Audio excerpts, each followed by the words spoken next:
Hello again, princess. Careful now. A dungeon floor isn't as comfortable as a king's bed to flail about on. I would apologize for your accommodations, but really, my dear, you did this to yourself. How long has it been, beloved? A year? An entire year since you ran from my protection, disappearing into the night like a common thief. You took something very precious from me, my love. Your gift was mine. You were mine. Did you really think I wouldn't hunt you down, find you, and drag you back here to face the consequences of your actions? I have to admit, you gave your pursuers a merry chase, always one step ahead. She'll run for home, we all thought. It'll be the simplest thing in the world to track her down and bring her back. But you had a few things to teach us then, didn't you, sweetheart? By the time your path to the castle had been discovered, you had already been there and gone. Let me assure you that the peasant couple who hid you in their cart were properly rewarded.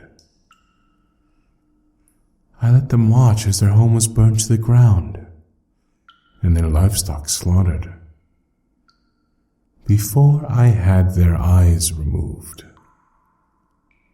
You look shocked. Surely you didn't expect any less of me. When we learned you had gone from your former home, we were puzzled. Where, and for what purpose? You were a slippery little eel, weren't you, my precious? But though you slipped through my fingers entirely too many times, those with whom you came in contact did not. Such big eyes you have, my dear. I do hope you're as comfortable on that cold, hard floor as you can be, for I have a tale to tell. There was more going on during your quest than I think you realize. It's time you were brought up to date, don't you think? I assume you did a general inventory while you were at home. The storerooms were all nicely filled, subjects and livestock all hale and healthy. I doubt you would have left them otherwise, despite my dire prediction of a year ago.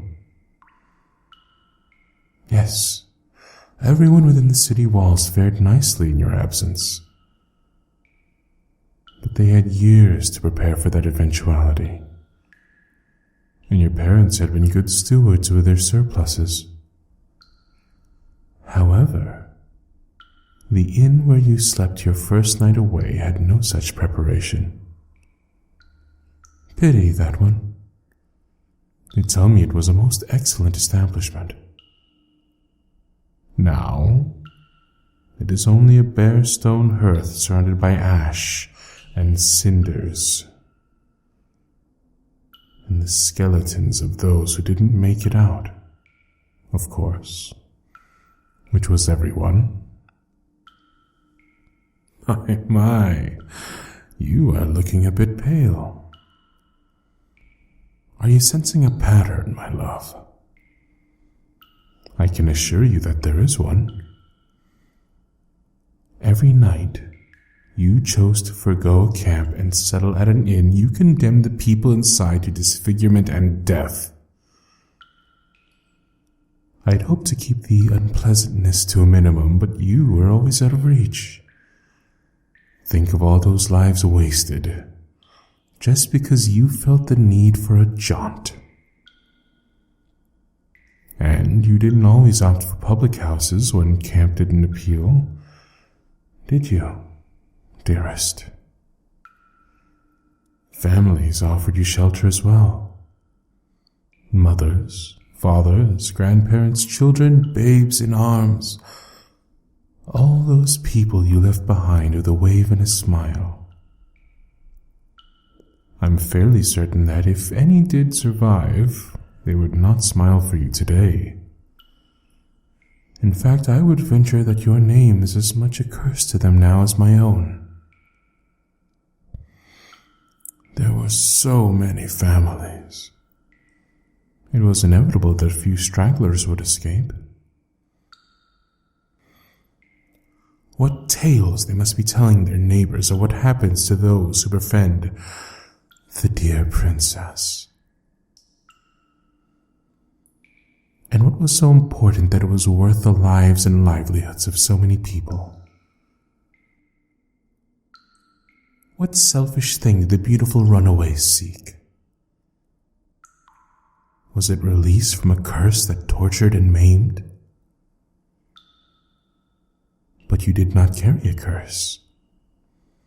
You were gifted with a blessing, a benefit for you and all your subjects. You were conniving to have your blessing removed just to spite me. Even when you learned that the old witch who had attended your birth was dead, you continued to search for her daughter. Pity about the babbling idiot you found in her place. No, dear.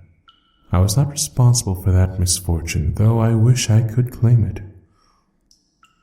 I suspect she was not strong enough to follow her mother's footsteps, and went mad because of it. Oh, but there was still another, wasn't there? The crone's granddaughter had taken her place as healer, and she carried the hag's magic well within her. She was able to give you what you wanted, and now your gift is no more. By the way, have you noticed that lump in the cell next to yours? Watch carefully. She still breathes. Do you recognize her? Her features have been badly damaged, I know, but you should still know the face of the one who changed you so profoundly. Yes, I have heard, too. Now, my princess, here we are.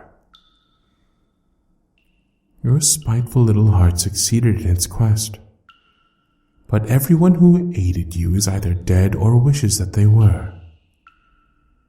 Tell me, princess, was it worth it? In the end, I still have you, though your gift is lost. But I also have the one who can give it back to you, and so much more. In that, I suppose you actually did me a favor. That deserves a reward, don't you think? I do. And I'll tell you what it is. Your gift will be restored, and I will forgive all and make you my consort. No wifely privileges, you don't deserve those, but all the wifely duties, I must insist. This time, there will be no escape from me. You wasted an entire year of our lives, princess, and for what? Misery and destruction for your own people, and I still have what I want. Guards, take this ragged little beauty to be properly cleaned for me. Don't leave her side until I come to reclaim her. It's time the darling princess learned a lesson in humility.